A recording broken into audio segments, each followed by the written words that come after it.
Everyone, आज के इस सेशन में हम पढ़ने वाले हैं हमारे चैप्टर का एक नया topic and that is physical and chemical changes. Previous session में हमने बात करी थी सॉल्युबिलिटी की।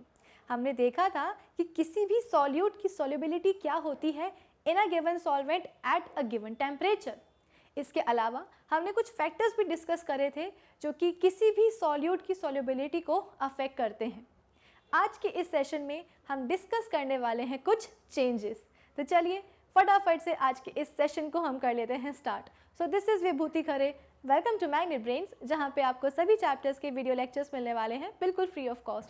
यानी कि मैग्नेट ब्रेन्स में आपको 2 चैप्टर्स पढ़ने के बाद किसी भी तरह का पेमेंट करने की या पैकेज परचेज करने की ज़रूरत बिल्कुल भी नहीं है, क्योंकि मैग्नेट ब्रेन्स आप सब तक पहुँचा रहा है क्वालिटी एजुकेशन बिल्कुल फ्री ऑफ कॉस्ट। तो इसी अच्छी बात से हम स्टार्ट करते हैं आज का हमारा ये session physical and chemical changes के साथ। अब देखा जाए तो हमारे अराउंड कंटिन्यूसली चेंजेस कुछ ना कुछ होते ही रहते हैं। यानी कि डेली लाइफ में हम कई सारे चेंजेस को जो है ना देखते हैं और हमेशा हमारे अराउंड कोई ना कोई टाइप का चेंज जो है ना होता ही रहता है।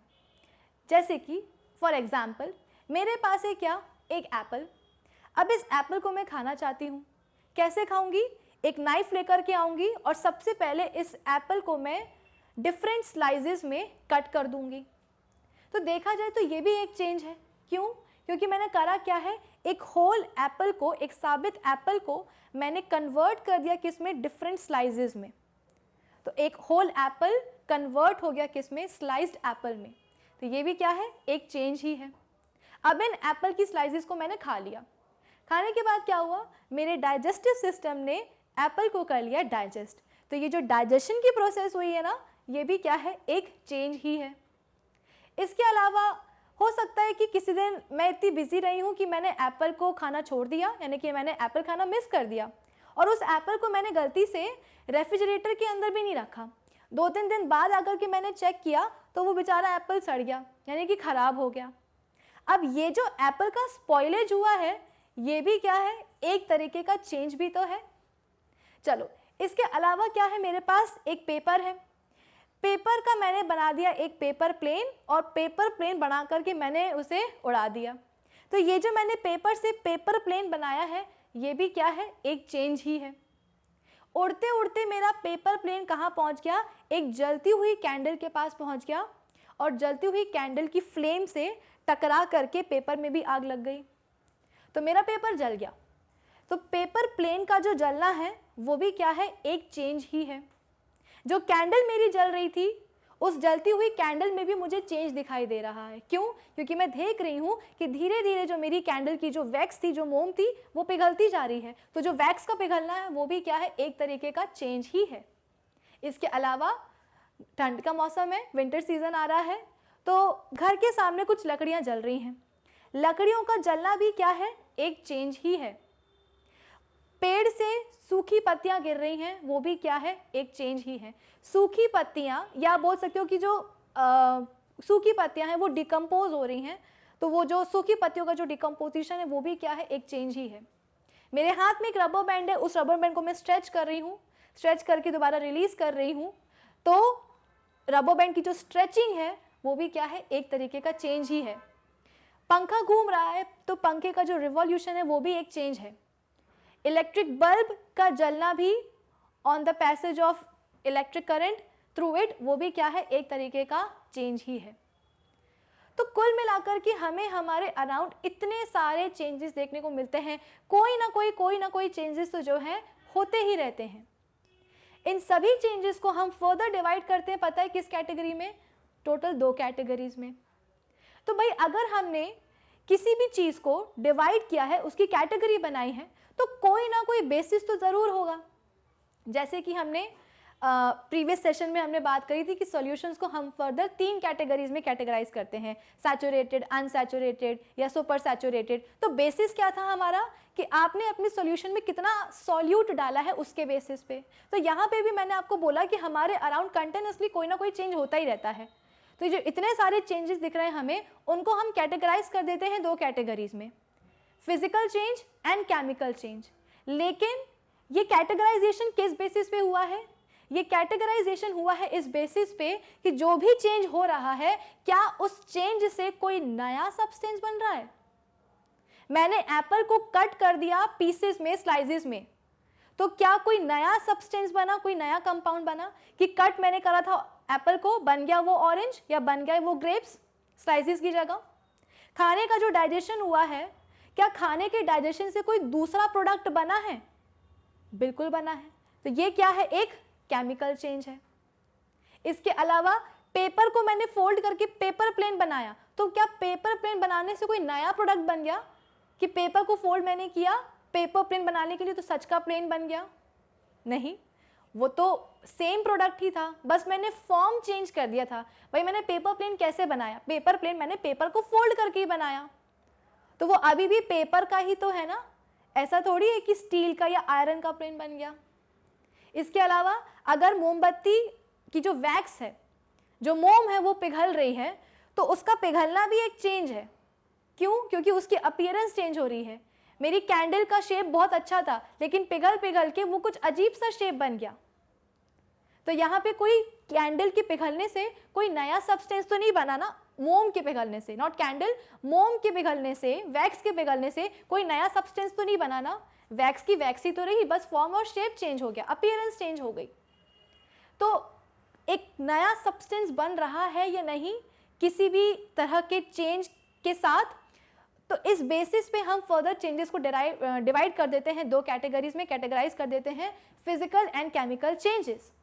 तो फिजिकल चेंजेस क्या होते हैं? ये वो चेंजेस होते हैं जहाँ पे कोई भी नया सब्सटेंस नहीं बनेगा, और केमिकल चेंजेस वो होते हैं जहाँ पे चेंजेस के साथ कोई नया सब्सटेंस बन जाए। आज के इस सेशन में हम सिर्फ और सिर्फ फिजिकल चेंजेस को ही डिस्कस करेंगे, केमिकल चेंजेस हम पढ़ेंगे अपने नेक्स्ट सेशन में।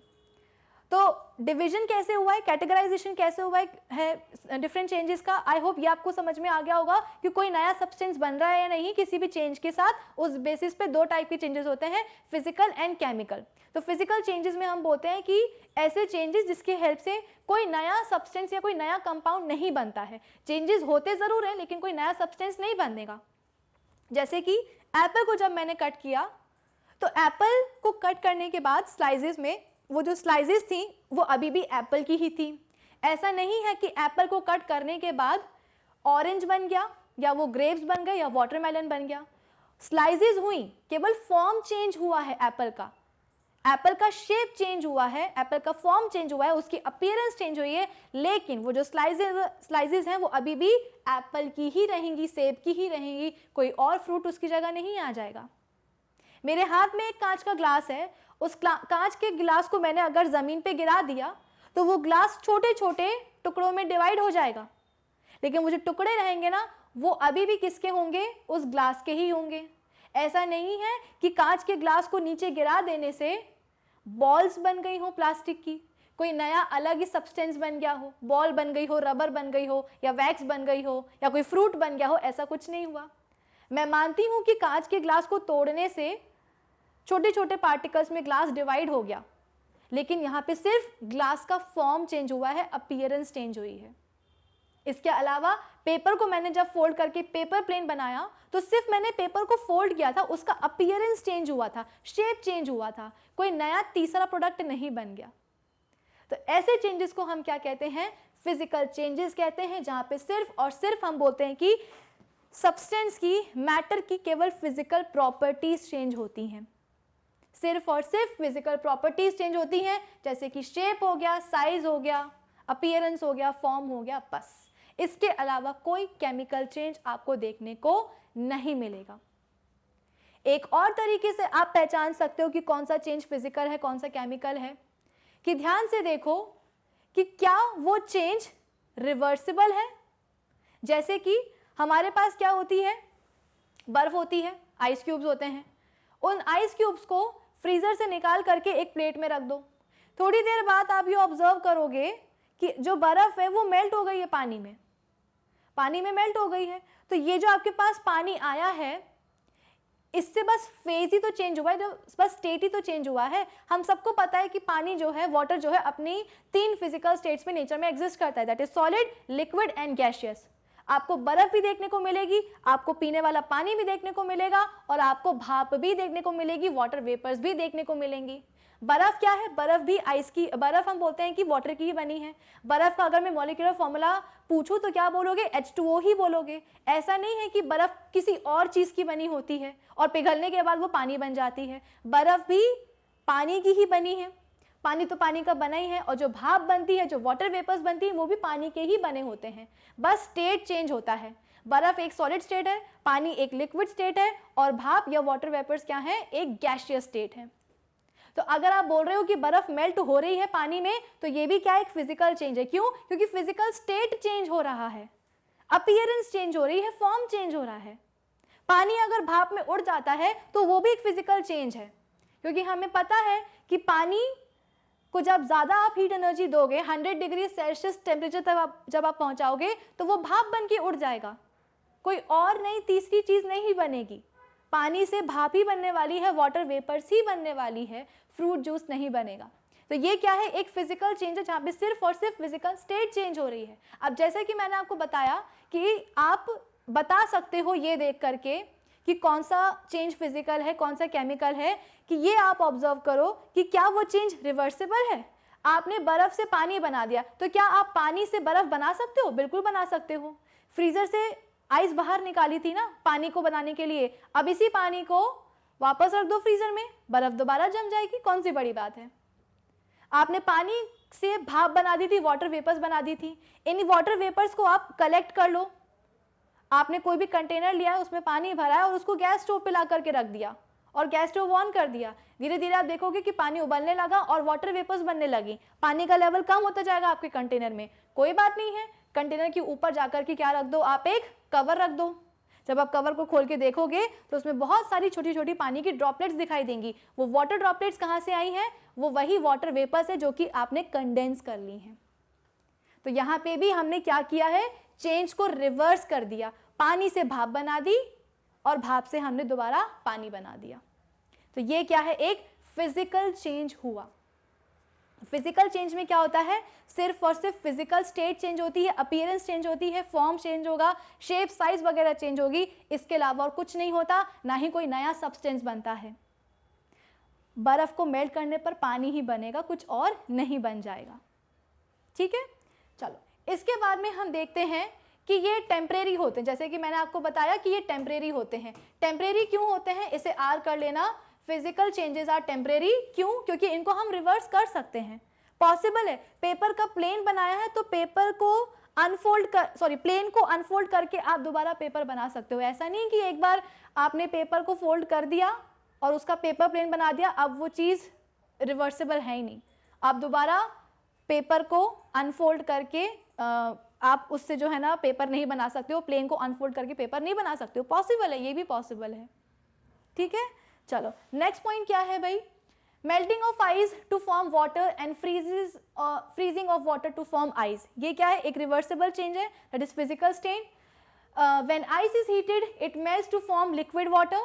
दो both ice and liquid water look different, दोनों अलग अलग दिखते हैं, पानी अलग है, बर्फ अलग है, अपीयरेंस दोनों की अलग अलग है, but they are made up of the same water molecules, H2O के ही वो बने रहेंगे। In other words, no new substance is form during melting of ice. जब आइस मेल्ट होगी तो कोई नया सब्सटेंस नहीं बनने वाला है। सेम गोज विद, जब पानी बॉयल होगा तो भी वाटर वेपर्स ही बनेगी, कोई नया चीज़ नहीं बनेगा। फिर इसके बाद में नेक्स्ट पॉइंट क्या है? Boiling of water to form steam and condensation of steam to form water.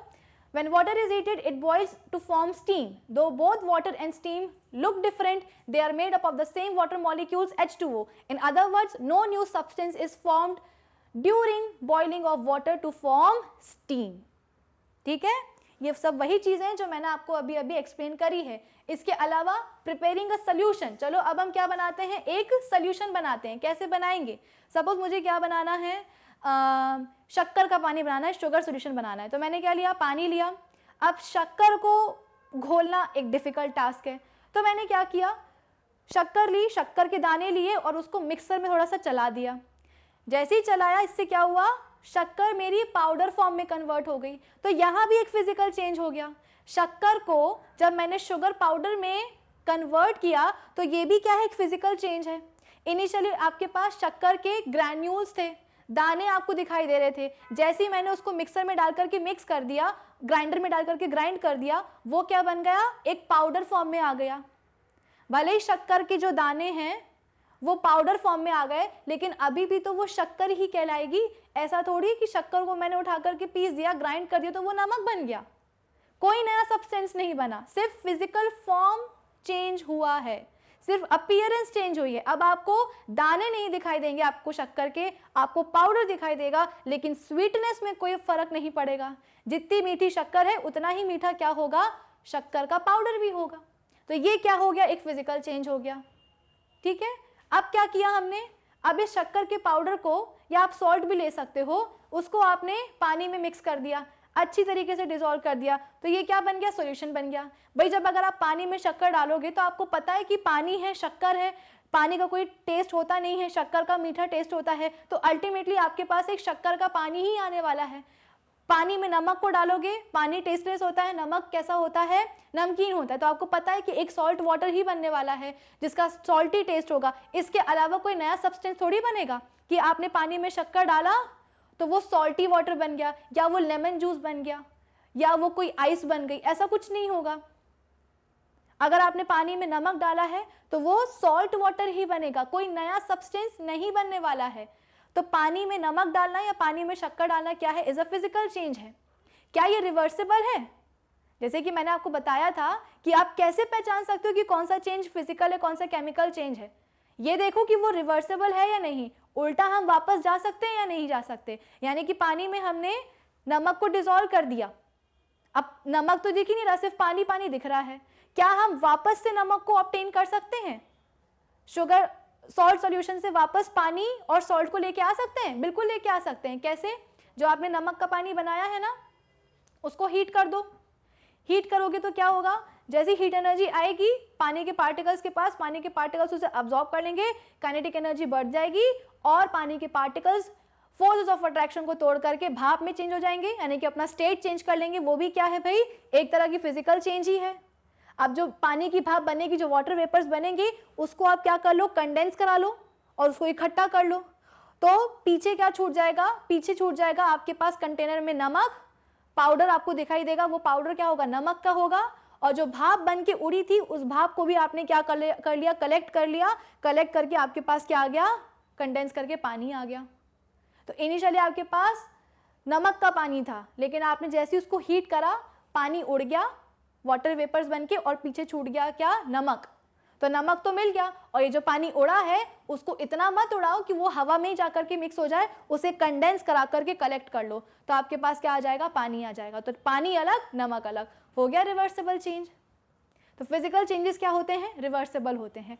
At the same time physical changes में हम बोलते हैं कि मास जो होता है ना, वो कंजर्व्ड होता है। जैसे कि बर्फ आपने जो है मेल्ट करी है, सपोज आपके पास एक आइस क्यूब है जिसका मास कितना है, 5 ग्राम है।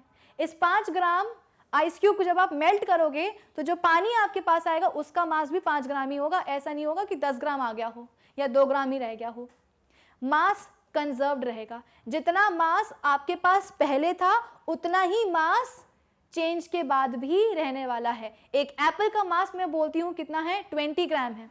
जब उस एप्पल को मैं कट कर लूंगी स्लाइसेस में, तो उन स्लाइसेस, सभी स्लाइसेस को अगर मैं उठा करके वे करूं तो उनका मास भी कितना आएगा, 20 ग्राम ही आएगा, कम या ज़्यादा नहीं होगा, अनलेस आपने उस एप्पल की एक स्लाइस में से खा नहीं लिया है। तो यहाँ पे हमने देखा कि फिजिकल चेंज में मास जो है वो कंजर्व्ड ही रहता है। अगर कैंडल मेल्ट हो, जो कैंडल की जो वैक्स है, मोम है, अगर वो मेल्ट हो रही है तो उस पिघली हुई वैक्स का भी जो है ना, आप मास कैलकुलेट करके देखो उतना ही आएगा जितना पहले था, कोई चेंज नहीं होगा। ये क्या है, एक फिजिकल चेंज है, बस फिजिकल प्रॉपर्टीज चेंज हो रही है, फिजिकल स्टेट चेंज हो रहा है और कुछ नहीं हो रहा है।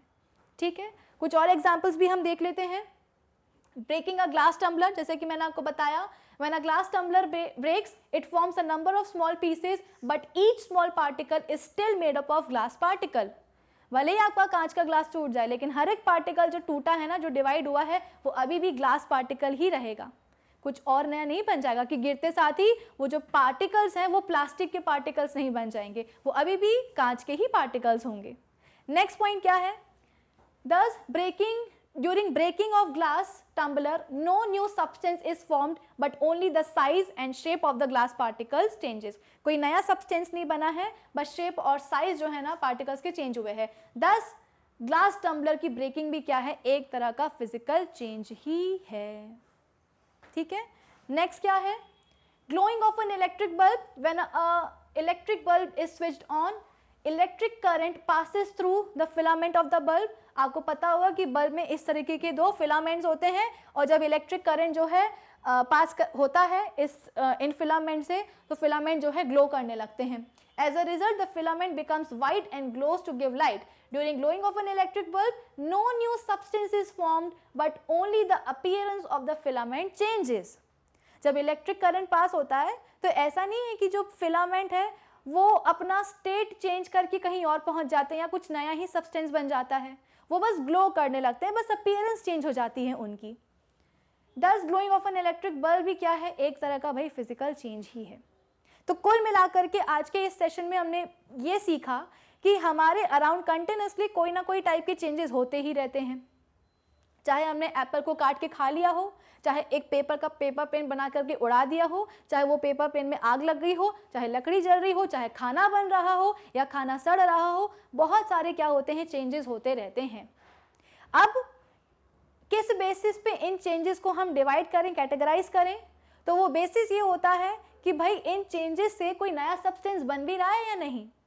अगर बन रहा है तो वो कहलाता है केमिकल चेंज, और अगर नहीं हो रहा है, कोई नया सब्सटेंस नहीं बन रहा है चेंज से, तो उन चेंजेस को हम क्या कहेंगे, फिजिकल चेंजेस कहेंगे. आज के सेशन में हमने फिजिकल चेंजेस को अच्छी तरीके से पढ़ा. फिजिकल चेंज में हम बोलते हैं कि कभी भी कोई नया सब्सटेंस नहीं बनेगा, सिर्फ फिजिकल स्टेट चेंज होंगी, अपीयरेंस चेंज होगा, फॉर्म चेंज हो सकता है, साइज चेंज हो सकती है, स्टेट चेंज हो सकता है, शेप चेंज हो सकता है, और कुछ नहीं होगा. मेल्टिंग ऑफ आइस में हम बोलते हैं कि बर्फ पानी में मेल्ट हो जाती है, तो ये फिजिकल स्टेट चेंज हुआ है, सॉलिड टू लिक्विड स्टेट में कन्वर्जन हुआ है. पानी अगर बॉयल ऑफ होकर के वाटर वेपर्स पे कन्वर्ट हो जाता है तो ये भी स्टेट चेंज हो रहा है, इसके अलावा कुछ नहीं हो रहा है. अपीयरेंस चेंज हो रही है, शेप चेंज हो रहा है, साइज चेंज हो रहा है, इसके अलावा क्या कोई नया तीसरा सब्सटेंस थोड़ी बन रहा है कि बर्फ के पिघलने पर ऑरेंज जूस बन गया पानी की जगह, कि बर्फ के पिघलने पर जो है कोई चॉकलेट बन गई है. चॉकलेट की मेल्टिंग भी क्या है, एक तरीके का फिजिकल चेंज ही है. चॉकलेट का जो बार होता है उसको अगर आपने रेफ्रिजरेटर में नहीं रखा है तो चॉकलेट पिघल जाती है, पिघलने के बाद भी तो वो चॉकलेट ही रहती है ना, बस उसका शेप चेंज हो जाता है थोड़ा सा, और क्या होता है.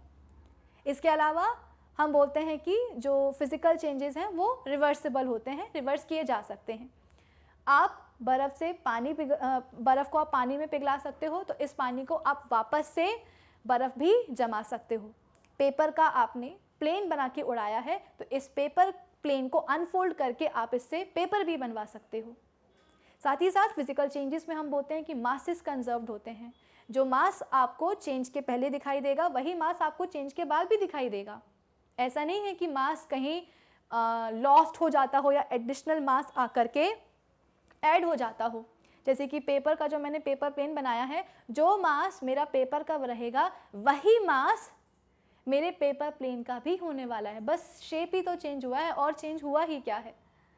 ठीक है, तो मुझे लगता है कि आज का ये जितना भी सेशन का था, हमने जो भी इन्फॉर्मेशन ली है वो आप सभी को समझ में आ गई होगी. आज हमने एंटायरली फोकस किया है फिजिकल चेंजेस के ऊपर. नेक्स्ट सेशन में हम बात करेंगे केमिकल चेंजेस की. वहाँ देखेंगे कि भाई कैसे कोई चेंज ऐसा हो सकता है कि इससे कोई नया सब्सटेंस बन जाए. तो चलिए अब हम मिलेंगे अपने नेक्स्ट सेशन में. तब तक आप क्या करेंगे, हमारी जो ऑफिशियल वेबसाइट है magnetbrains.com उसे विजिट कर लीजिएगा, जहाँ पे आपको सभी चैप्टर्स के वीडियो लेक्चर्स मिलेंगे प्लेलिस्ट में अरेंज्ड. साथ ही साथ सभी टॉपिक्स के वहाँ पे आपको होंगे नोट्स भी available. So do visit our official website magnetbrains.com. Till then keep learning with Magnet Brains. Thank you for watching.